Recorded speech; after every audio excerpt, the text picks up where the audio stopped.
Hey everybody, today we're going to be doing another ETF review. This time we're going to be looking at NOBL, or NOBL, which is the ProShares S&P 500 Dividend Aristocrats ETF. In layman's terms, this is a fund that invests in companies in the S&P 500 that have grown their dividend for at least the last 25 years, and for many of them, often more than that. If we want to take a quick look at the yield, we can see that it's currently paying about 2%, which is still better than the S&P as a whole on average. The first thing I want to look at for a fund like this that's passively managed is the expense ratio. As we can see here, we're sitting at 0.35%, which is on the average to low average side for an ETF. It's not your ultra low fund where it's under 0.1%, but it's also nothing like an actively managed fund, which can often get over 1%. So we're really sitting around right in the middle, maybe slightly below average. So no kind of deal breaker there. Just remember that for every $10,000 you have in the fund, they're going to charge you $35 a year. The next thing I want to look at for a fund like this that has very strict requirements on what it can invest in is the turnover ratio. For any of you who don't know, turnover ratio is essentially what kind of companies are coming in and going out of the fund each year. Are they selling their positions? Are they buying new positions a lot? That kind of thing. For a passively managed fund, you really want to see this under 30%, preferably under 20% for stability, but under 30% is acceptable. Many actively managed funds are going to get over 100%, but for a passively managed fund that tracks an index like this, you really want to see it under 30%. And if we go and check out their turnover percentage, we can see it is 29%, just under where we're going to allow it to be. So on the high side of acceptable, but still acceptable. Again, not a deal breaker. After that, we can take a peek at the actual portfolio. And as we can see here, the fund is invested in a few dozen companies in the S&P 500. So remember, these are all going to be large cap companies because they're in the S&P 500. So there aren't going to be any small caps, nothing at risk of going out of business, going bankrupt really quickly. So a lot of stability there. The one thing that's really nice about this fund is that the allocation inside the fund to each holding generally sits between 2% and 1%. So it's not weighted towards any company or couple of companies very heavily. A lot of actively managed funds are going to see double-digit percentages here for the top couple holdings, and even some index funds are going to have the top 10 or 15 holdings accounting for 30-35% of the fund's total value. Here, very nicely split. So with something like this, when the market moves a certain way, this is generally going to follow it.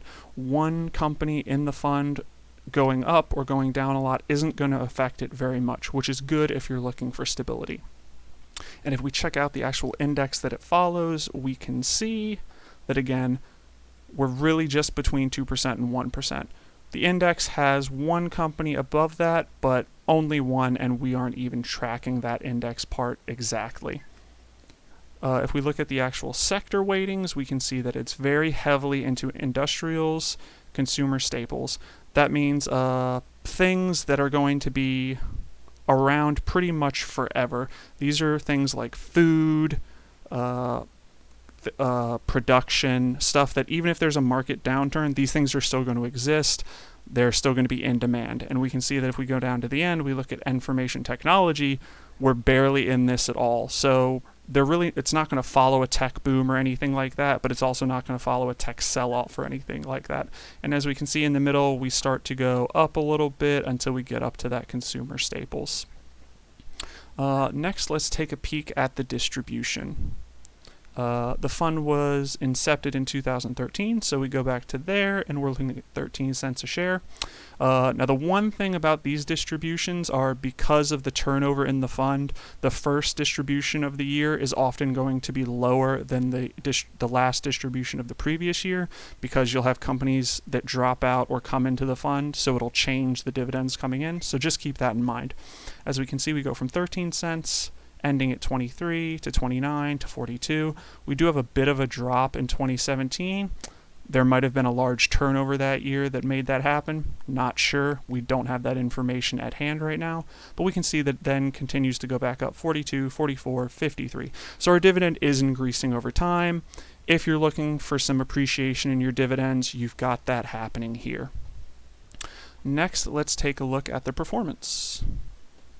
And here we can see from our 1 month out to our 5 year, we're really sitting at around 10%. Our 6 month, our 3 year, our 5 year are both in the low double digits, and we can see from inception, again, in the low double digits at 12%.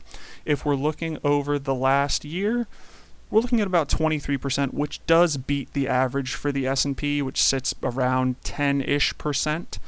So we're doing well there. We aren't doing as well as the S&P over the last year, which exploded, but we are beating the average, which is good to see. The last thing for performance we want to see is how it's doing against other kind of funds that match it.